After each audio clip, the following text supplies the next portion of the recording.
Lone Ranger.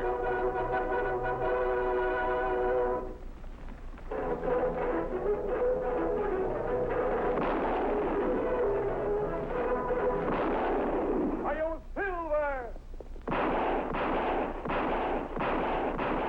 A fiery horse with the speed of light, a cloud of dust, and a hearty Hi-yo, Silver.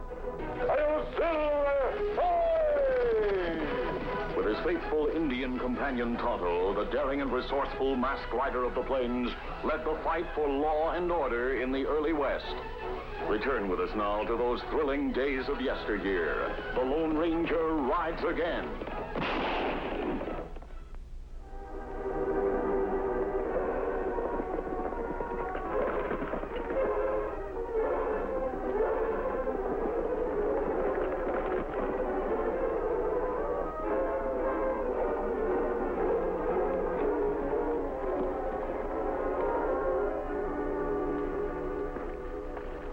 Silver's leg hurt him again, Kimasabi? No, Tonto. It seems better today. His lameness has left him entirely. We've had a long ride, and I think the big fella deserves a rest. We'll make camp here and get an early start in the morning. Gila River only 2 or 3 days away now. Silver and Scout both have vacation when we get there. I think they know where we're going. Them remember long green grass along banks of river. If we cross into the Badlands tomorrow, we'll need some supplies. There's a town up ahead called Whipsaw. While I set up camp here, I'd like you to go into town and buy what we need. Whipsaw. Me hear of that town before. Trouble there not long ago. Outlaw named Bat Larson kill a man. Yes, Tonto. Larson's been caught. He's in jail now, charged with murder. Jail, good place for a man like Larson. An excellent place. I only hope there's no trouble at the trial. You think Larson's men maybe try to help him? That's always a danger. And I'm probably worrying for no reason. At any rate, let's hope so. Me be back soon, Kimasabi. Be careful, Tonto.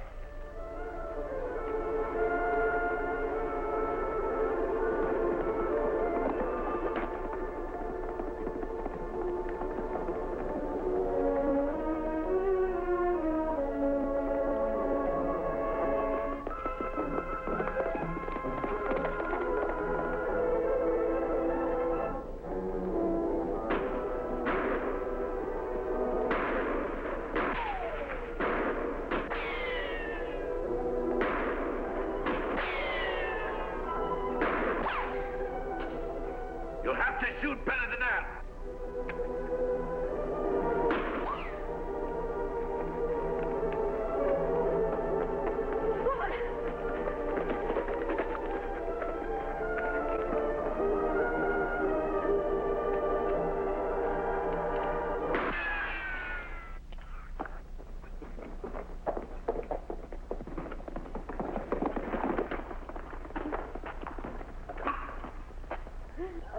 You hurt, lady? I'm all right. That dirty, dry gulcher. I'd like to get my hands on him just once. Him try kill you? Yeah. You saved my life, Indian. What's your name? Me, Tonto. I'm Maud Mackenzie. Folks calls me Mrs. Mack.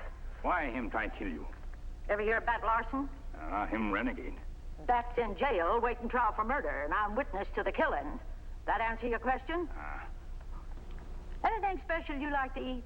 No. Why you ask? I run the restaurant. And from here on, anything you want's on the house. Now, come on, help me find my horse so as we can report this to Sheriff Cooper.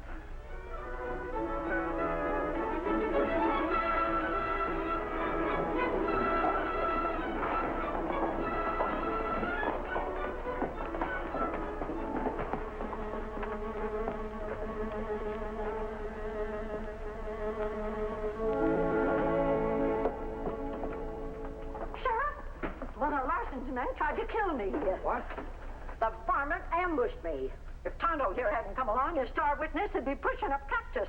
That dirty coyote, I'll fix him. Now, hold on, Bill. You can't beat up on your own prisoner. I suppose not. Are you sure it was one of Larson's men? Who else has a reason for wanting to kill me? The food in my cafe's not that bad. Better organize a posse. But for Larson out to murder me, you'd do better giving me a guard. I got trouble enough guarding him. Wait a minute. Mrs. Mack, you and me are going over and see Judge Jordan. What for? We'll get you a lawyer, and we'll find Larson's lawyer and go in that cell, and you can make out a written deposition that'll be used at the trial, just in case anything happens to you. in case anything happens. With that deposition available for evidence, why, killing you wouldn't do Larson any good. Matt, do you mind watching the office for me? Oh, no, not if you'll stop by the store and tell my assistant where I am. Thanks. Let's go, Mrs. Mack. Come on, Tonto.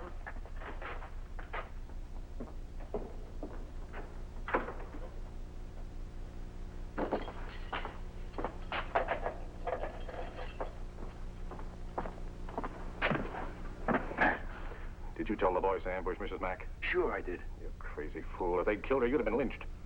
I hadn't thought of that. Well, let me do the thinking. I sent a telegram to her brother that'll bring results. You and your fancy plans. You got the keys, why don't you just turn me loose?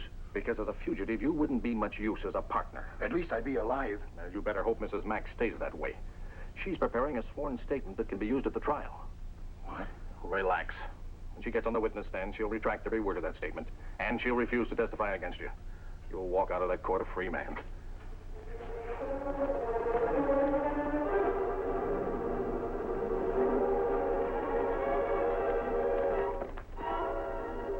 After saying goodbye to Mrs. Mack and purchasing supplies, Tonto lost no time in returning to camp to tell the Lone Ranger what had happened.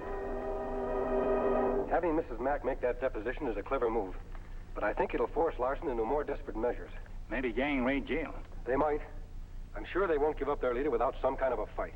Larson, plenty smart outlaw. That's what puzzles me, Tonto. 4 years ago, Larson was just an ordinary gunslinger. Now he's a highly successful outlaw leader. Sometimes smart men act like fool to throw enemy off guard. Yeah, that could be the answer. Anyway, tomorrow we'll try to make sure that nothing interferes with Larson's trial and the jury's verdict. You think gang threaten jury? Maybe.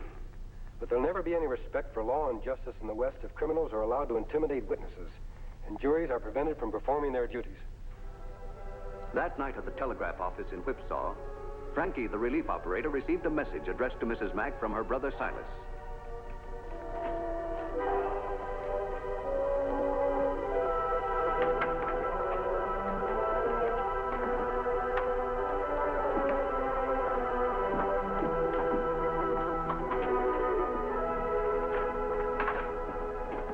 Mr. Block? Yep? The telegram came. Driving from Stillwater, arrive tomorrow. Love, Silas.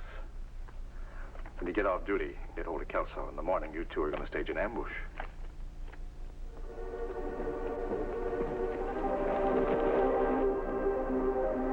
Here comes a wagon now.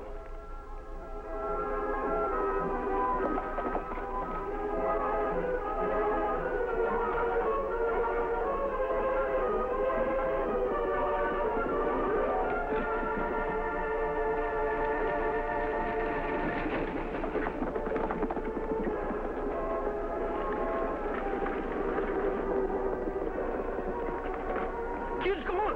Come on, come on.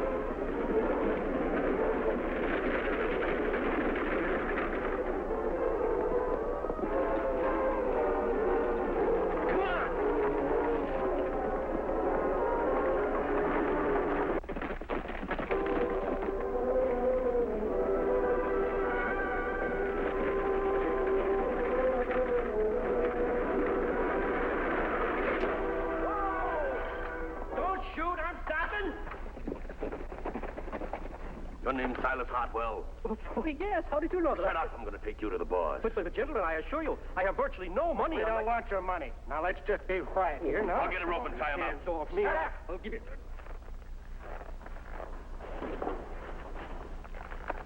Let's go, Tonto.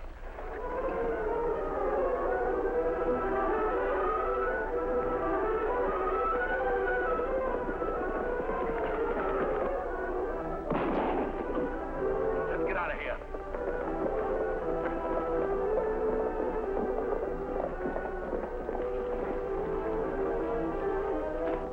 Are you all right, sir? More bandits. We're not bandits. I work for the law even though I wear this mask. You know, this is most peculiar. First, bandits who didn't want any money, and now a policeman who wears a mask. They didn't want any money? No, it was amazing. I've never been west of St. Louis in my life. But these hoodlums addressed me as Silas Hartwell and said their boss wanted to see me. We go after bandits, Kimasabi? First, let's find out why they wanted Mr. Hartwell. Do you know anyone living in this vicinity? My sister. I received a telegram stating that she was ill. So ill, in fact, that I rented this wagon in Stillwater and came on without waiting for my stage connection. What's your sister's name? Maud Mackenzie. She's the proprietor of the restaurant. Mrs. Mack. Her not sick. Somebody make mistake. Maybe it isn't a mistake.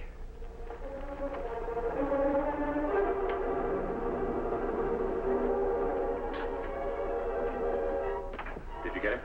We got him all right, and we're tying him up when a masked man and an engine showed up. Masked man? Well, he shot the gun right out of my hand. There was nothing we could do but clear out. Oh, you fools. When Hartwell talks to his sister, he'll find out that telegram we sent was a fake. And they'll wonder why Hartwell's answer wasn't delivered. They'll come asking me about it.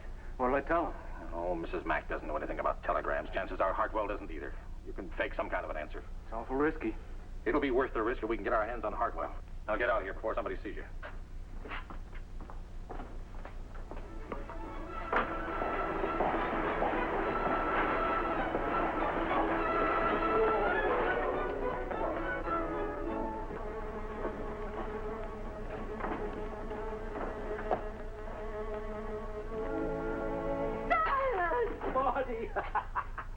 My goodness, why didn't you let me know you were coming?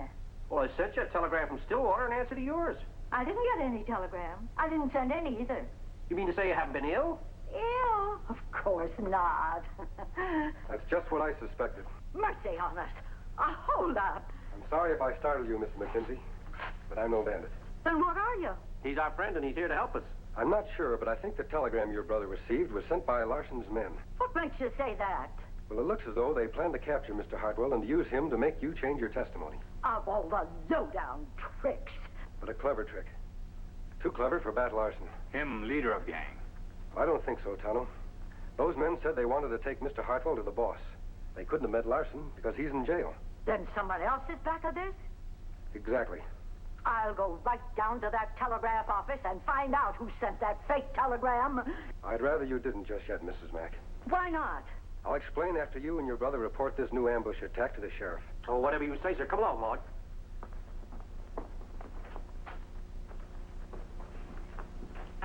Sound like Mrs. Mack have good idea. Telegraph operator keep record of all wires. Then he may be able to remember who sent fake telegram to brother of Mrs. Mack. He probably would be able to remember, but I don't think he'd admit it. You suspect him worked for Larson, too? There's a very good chance of it. Why do you think that? Now, this is a small town, Tonto. Everybody in Whipsaw must be well acquainted with Mrs. Mack. The operator must have known she wasn't ill, and yet... Me understand. Yet him send fake message anyway. That's right. But it'd be hard to prove operator cooked him, Sally. Yes, Tonto, it would. I think I'll let the operator trap himself, as well as the men who work for Larson. What's your plan? When Mrs. Mack comes back, I'll ask her to go to the telegraph office and register a routine complaint, and then pretend to be satisfied with whatever explanation is offered. Then, she'll send the telegram. That evening, following the Lone Ranger's instructions, Mrs. Mack went to the telegraph office. Hal Judson, the regular operator, had just gone off duty.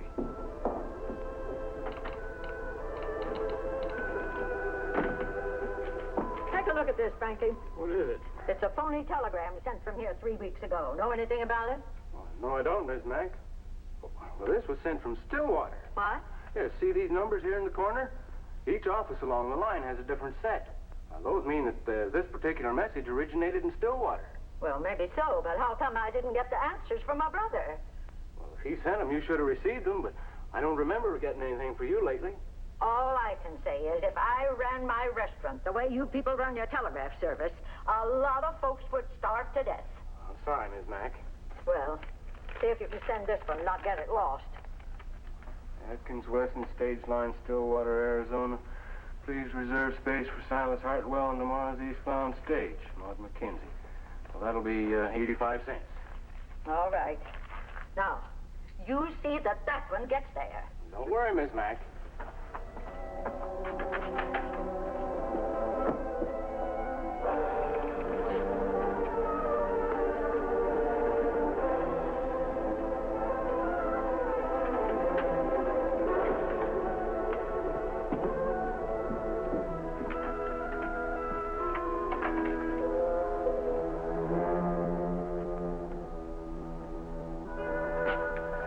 Like a couple of cigars, Mr. Block. Hey. What's up? Hartwell's taking the eastbound stage out of Stillwater tomorrow. When you get off, meet Kelso and me here. There you are. Good night, Mr. Block. Good night.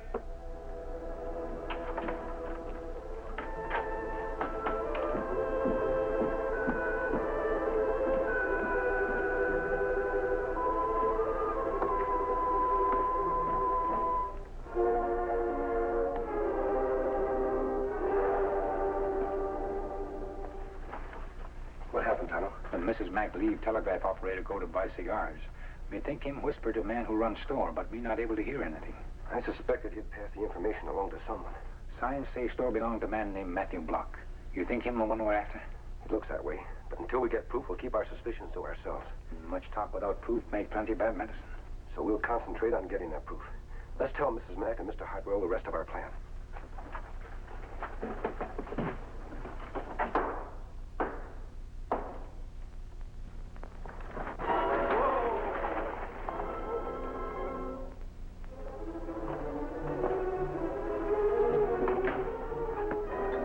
Ready, gentlemen? Good. Do you have some canvas? It's in the back of the wagon. Silas, are you sure you want to go through with this? Oh, now, Maud. Don't worry, Mrs. Mack. We'll see that he's protected. I know you will. And when you get back, I'll have a dinner waiting for you, the like of which you never set teeth into. Well, that's a promise. You better get started. We'll meet you on the other side of town. All right. Come along, Maud. Let's go, Tom.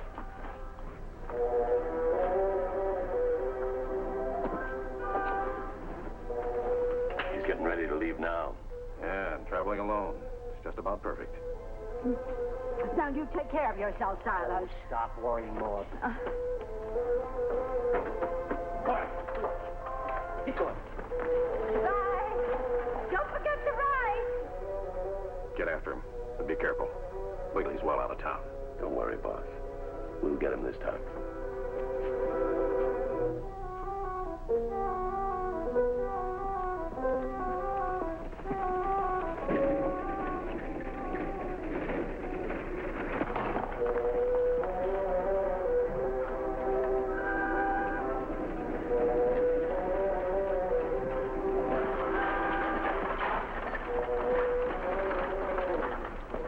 All set, gentlemen? All right. Go on. Still.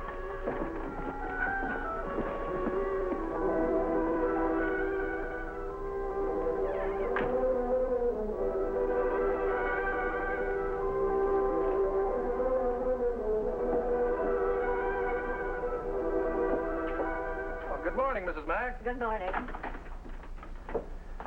You're in early. Yeah. You still have those tins of extra fancy sardines? I certainly do. I want 2 of them. And some cherries and some olives.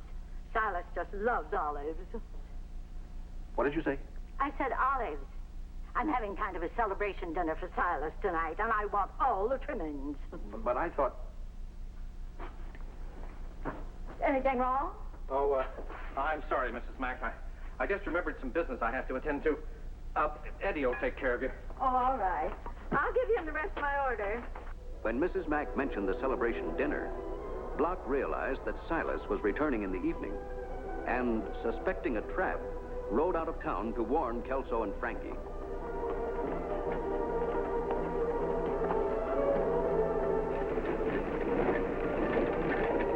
Here he comes. Get ready.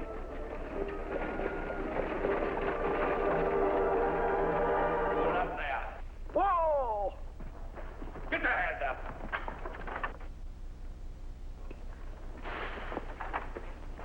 Drop those guns. Magnificent. Absolutely magnificent. Take off those masks. This one, telegraph operator, Kimasabi. Me not know this one. Mr. Hartwell, hand me that rope.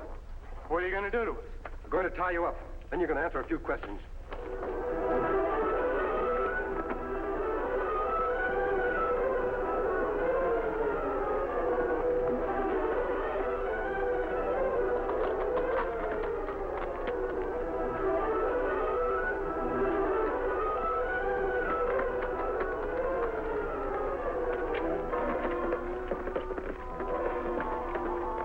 Which one of you will do the talking? We got nothing to say. You have a great deal to say. Who told you to ambush Mr. Hartwell? Was it Matthew Block?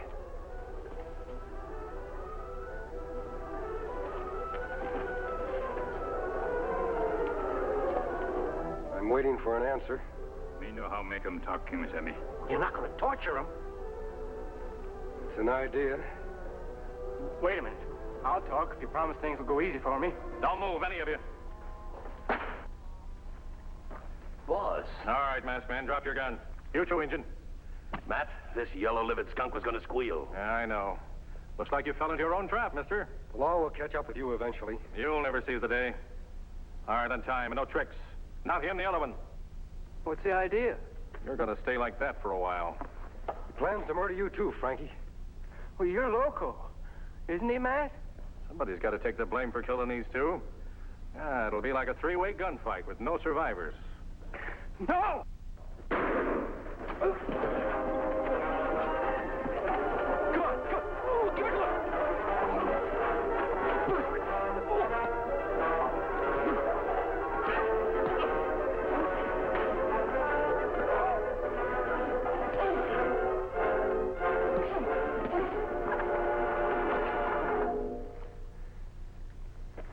Nice work, Tonto.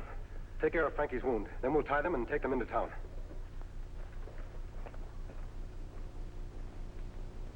Well, Sheriff, now that Frankie has made a full confession, I don't think you'll have any more trouble from the so-called Larson gang.